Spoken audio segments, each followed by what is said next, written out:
The test is in 4 parts: Part 1, Part 2, Part 3, and Part 4. Now look at Part 1. Part 1. You will hear Kevin Brown asking for information about renting an apartment through an agency. First, you have some time to look at questions 1 to 5.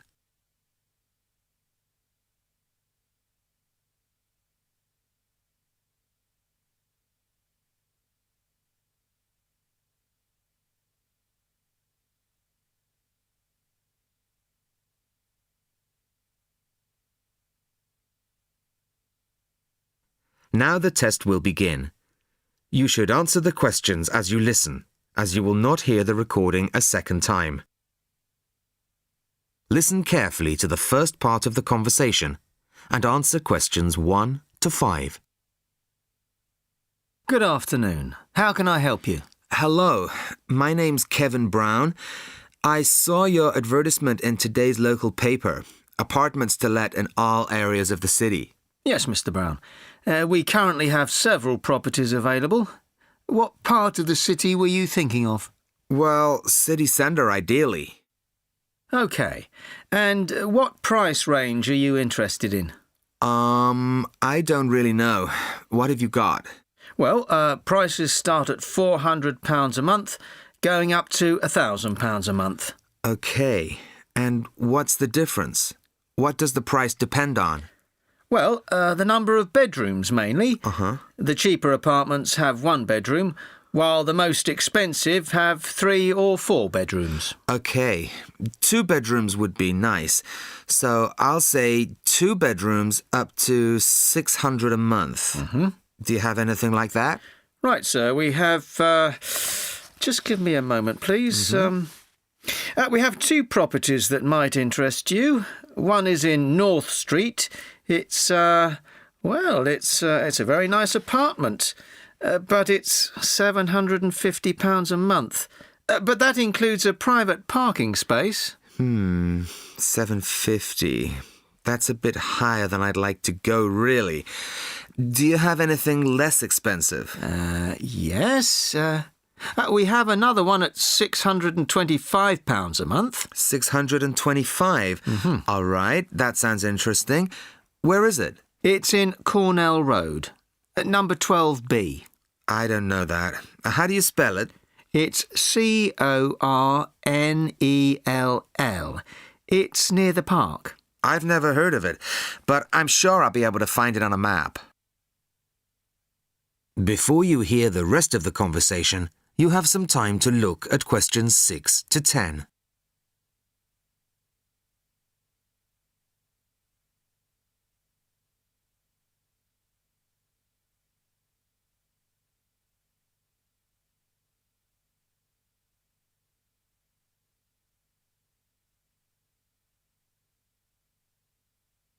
Now listen and answer questions 6 to 10. So, would you like to see the apartment, sir? Yes, I would. I'd like to rent somewhere fairly soon. Would tomorrow be possible? Sorry, I'm afraid nobody is available all day tomorrow. It's quite a busy time of year for us. I see. But if you're free later today, you could see it at 5:15. Sure, no problem. I could manage that. OK. So that'll be 5:15 with my colleague Jason. He'll meet you at the apartment. That's fine. And one more thing. What do I need to provide to rent an apartment with you? What documents, that kind of thing? Yes, of course. Do you have a job? Yes, I work in a travel agency. Well, a reference letter from your employer, saying you work for them, and a deposit, which is 1 month's rent plus a fee of £60. What's that for? It's an administration fee to cover the cost of preparing the contract. OK. And one last thing. When would this apartment be available? It's empty now, so you could move in as soon as the contract was signed. That's great.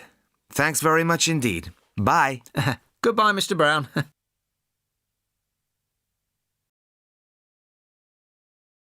That is the end of Part 1. You now have half a minute to check your answers.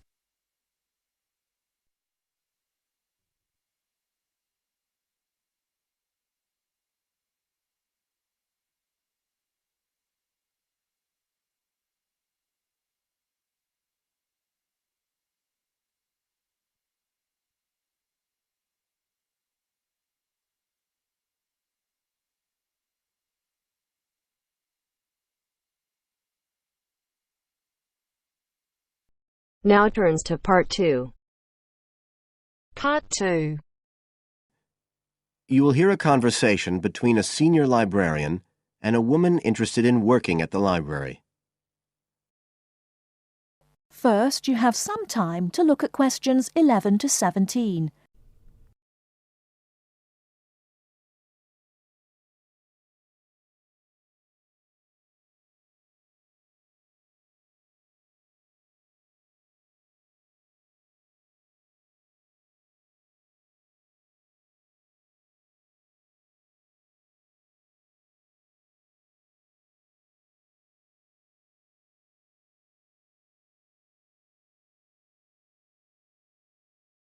Now, listen carefully and answer questions 11 to 17.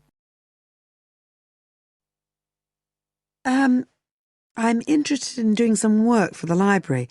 Are you the person to speak to? Yes. Right. Well, what sort of work are you interested in? Well, I've just come to live here in Australia.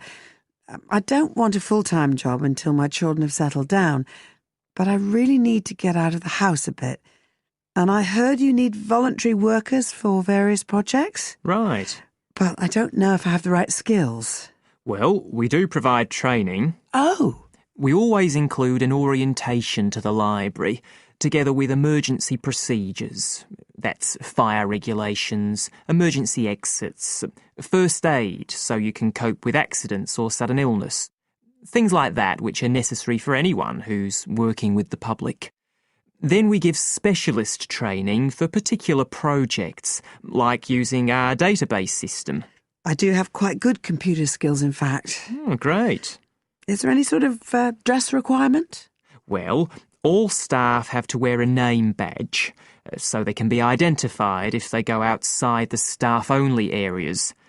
But apart from that, there aren't many regulations. We ask you to sign in and sign out for insurance purposes, but that's all. How about transport? Do you live locally? Well, not too far away. I'm at Porpoise Beach. My husband needs a car during the day, but it's only about 20 minutes on the bus. In fact, we can reimburse part of your travel expenses in that case. Oh! Would that be the same if I came by car? No, because parking is such a problem here. One thing we are looking for, though, is someone who can drive a minibus. No problem. So, do the projects involve going outside the library? Some, yes, but not all. We've just finished one which involved working with photographs taken of the area 50 or 100 years ago. It basically involved what we call encapsulation. Putting them in some sort of covers to keep them safe? Exactly. It's time-consuming work, and we were very grateful to have help with it. Then, sometime next year, we're hoping to begin working on an initiative involving the sorting and labelling of objects relating to local history. We'll be needing help with the cataloguing. Well, I'd definitely be interested. How about at present? Well, we have a small team who work to support those who are unable to read. Working with the blind? Yes, or other groups who have reading difficulties. We provide volunteers with equipment so that they can take books home with them and read them aloud onto CDs. We're gradually building up a collection that can be lent to those who need them. I can see it would be useful, but I'd really like to do some sort of work where I can get the chance to meet people. How about reading stories to children? That's done by our regular staff. But we do have another project. It's a very long-established scheme which involves helping those who are unable to have direct access to the library. Oh, I noticed someone with a trolley of books when I was at the hospital last week. That sort of thing. That would have been one of ours, yes. It's one of our most popular services. Lots of people who wouldn't dream of going to the library normally when they're at home borrow a book when the trolley comes round the ward. I can imagine. Yes, I'd definitely be interested in that. Right, so how do I enrol? Well, we do ask all volunteers to commit themselves to a regular period each week. I could probably do 5 or 6 hours. Oh, be careful not to take on too much. But we do need someone for a couple of afternoons from 2 to 4, so 4 hours altogether. That sounds fine.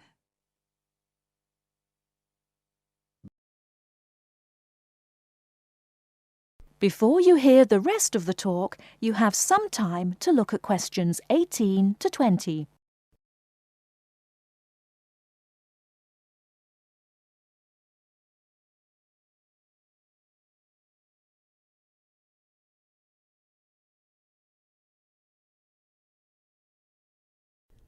Now listen and answer questions 18 to 20. Right, so here's the application form. It asks the usual questions, name and address and telephone number. You also need to fill in details of who we should get in touch with in case of any accident or problem like that.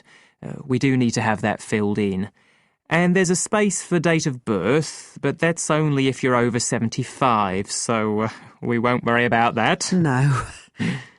Oh, it asks for qualifications. Do I need to provide certificates? They're not necessary. We'll need the names of 2 referees, not relatives or family members, obviously. What else? Signature of parent or guardian. That won't be necessary, as I assume you're over 18. Yes. What's this? It says civil conviction check. That's a document we have to provide by law for those working on projects involving children, so we won't need it in your case. But you will need to sign this separate document. That's a copy of commitment. It's basically an agreement to work according to the library guidelines. So, if you'd like to fill this all in, you can do it here or take it home, whichever you prefer. I'll take it home if that's okay. Right, well, thank you for your time.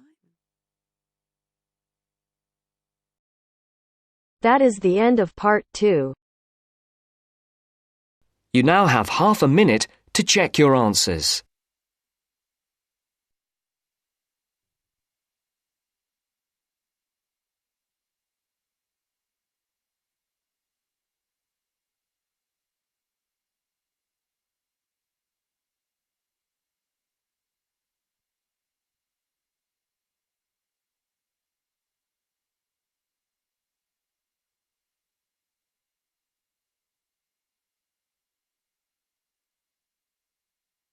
Now turns to part 3. Part 3. John has applied to train as a teacher and is being interviewed. In this stage of the interviewer will discuss John's previous studies and work experiences. First, you have some time to look at questions 21 to 25.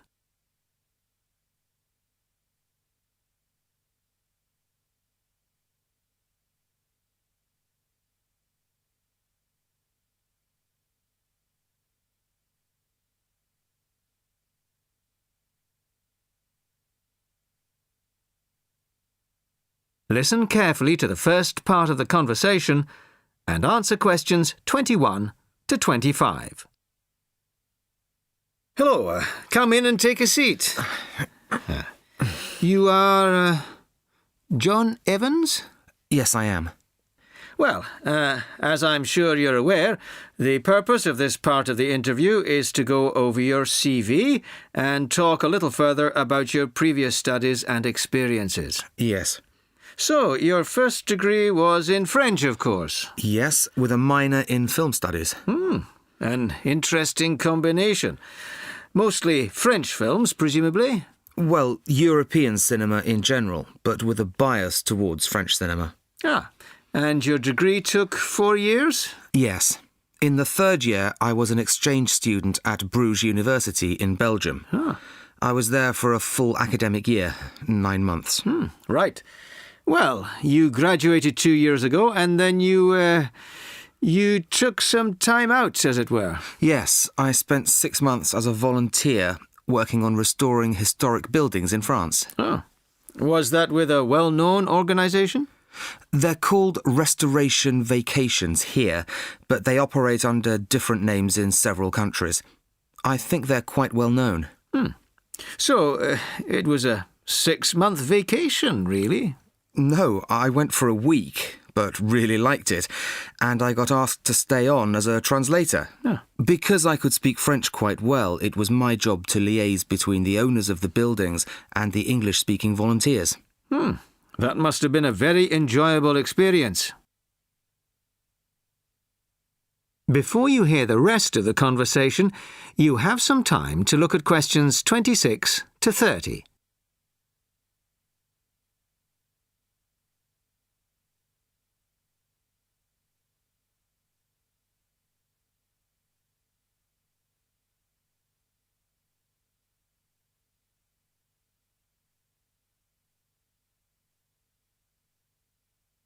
Now listen and answer questions 26 to 30.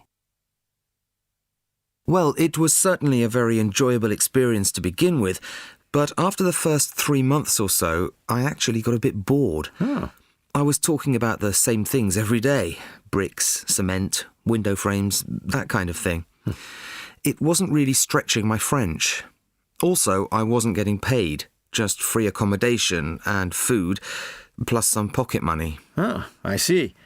So then you started working for a bank in Paris. BCFC, I think. Yes. Were you doing entirely translating again? Well, translating was the major part of it, mostly from English into French this time. Official documents, letters, that kind of thing. Much more challenging. But I was also in charge of coordinating the translation work going on in the bank's offices in Switzerland, Belgium, and other parts of France. Huh. What did that involve? It was simple, really. I just had to keep track of what had been translated in each office. To save wasting time having the same document translated twice in different offices. So, you stayed there for a year and a half, and then you left. Why was that? Simple. To apply for this course. I see. Why give up a secure job in Paris to train as a teacher here? I've always imagined that I'd be a teacher, really. I loved being in Paris, but I wouldn't want to spend the rest of my life working for a bank. Huh. Do you think your experiences in France will help you as a teacher of French? It certainly helped my French, and my experiences certainly gave me a much better understanding of French culture, although that may not be of enormous use when it comes to standing up in front of a class of British 13-year-olds. Perhaps not. Thank you very much. The next stage of the interview will be conducted by my colleague in room 207. That is the end of part 3. You now have half a minute to check your answers.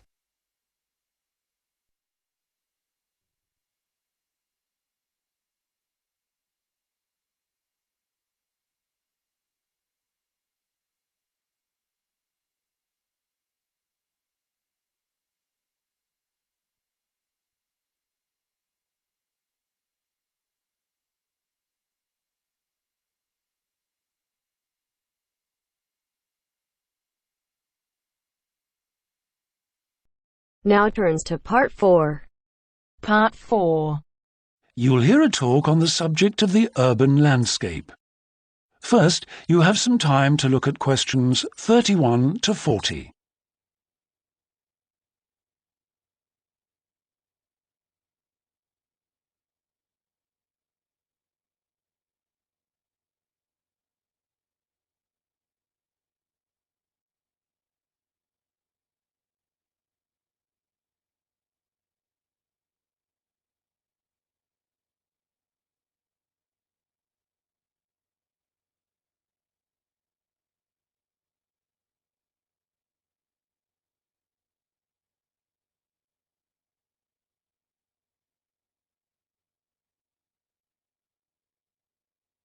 Now listen carefully and answer questions 31 to 40.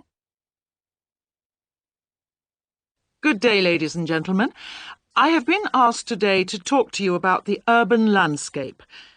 There are two major areas that I will focus on in my talk: how vegetation can have a significant effect on urban climate, and how we can better plan our cities using trees to provide a more comfortable environment for us to live in.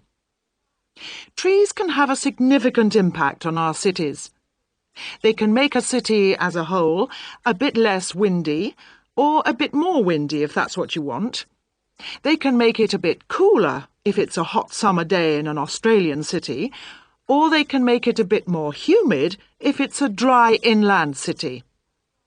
On the local scale, that is in particular areas within the city, trees can make the local area more shady, cooler, more humid and much less windy.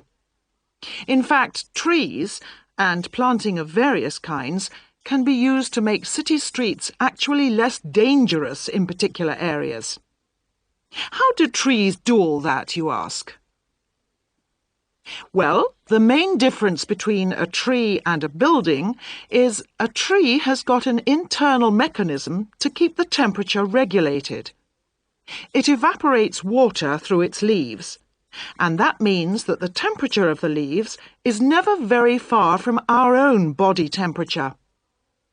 The temperature of a building surface on a hot sunny day can easily be 20 degrees more than our temperature. Trees, on the other hand, remain cooler than buildings because they sweat. This means that they can humidify the air and cool it, a property which can be exploited to improve the local climate.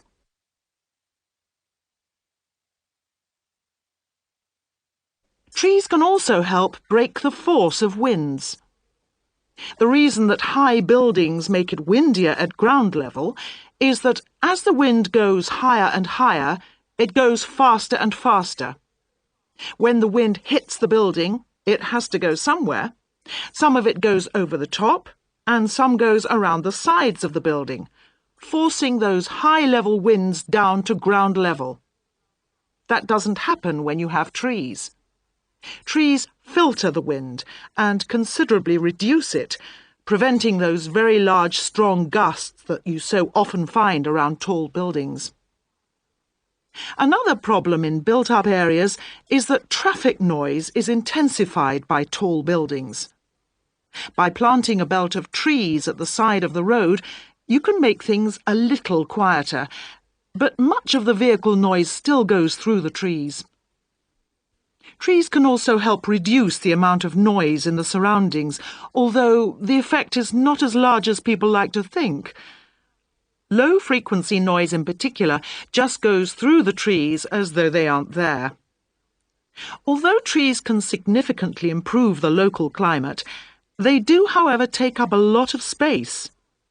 There are root systems to consider, and branches blocking windows and so on. It may therefore be difficult to fit trees into the local landscape. There is not a great deal you can do if you have what we call a street canyon, a whole set of high-rises enclosed in a narrow street.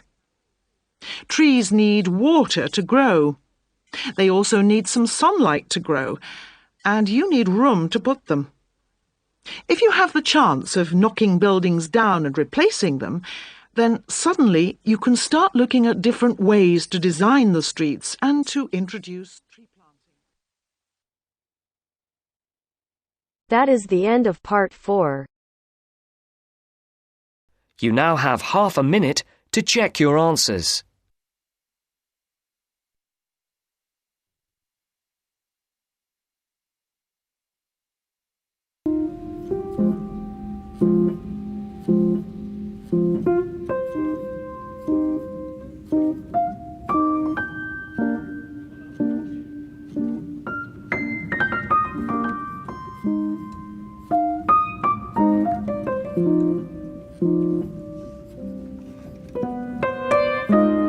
That is the end of the test. You now have 10 minutes to transfer your answers to your IELTS listening answer sheet.